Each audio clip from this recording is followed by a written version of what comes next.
Back my YouTube channel Daga Harimau Afat Khalsa Society blog video. नैबे समाव नोंथांमोनखौ बयखौबो बराय होबाय आरो लोगोसे भिडिअखौ नायलांदो।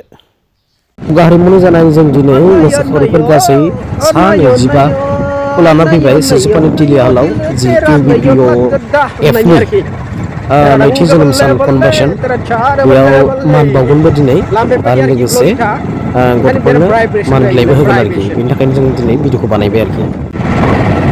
गेलाबिल दालां दैमाया जाफैबाय आरोखि जोंनिफ्राय फैयोलाय बे दैया नायना लादो गेलाबिल दालां आखायासो मावदों बाइक सालायबाय थादों सासेया बेनिखायनो एसे आखाया मावदों आरोखि एजाबो नायनो हागोन मैगं बागान समायना रमायना थारलै जायगाया एकदम बरिया नायदो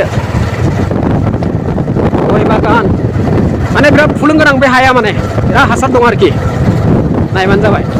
मोनहैथारसिगोन जोङो मोनहैथ'वाखै दाबो एकदम रानिंआव दं आरो बाइकआबोथ' एसे बोराय नालाय लासै खारो माखासेया गारिजों थांबाय जोङो दा बाइकआवसो थांगासिनो दं आरो गारिया जायगा थोआसै माने। हाय लोगोफोर नोंथांमोना दासिमबो जुदि आंनि दावगा हारिमु कालचार ससाइटि ब्लगखौ साबस्क्राइब खालामाबा खालामदो।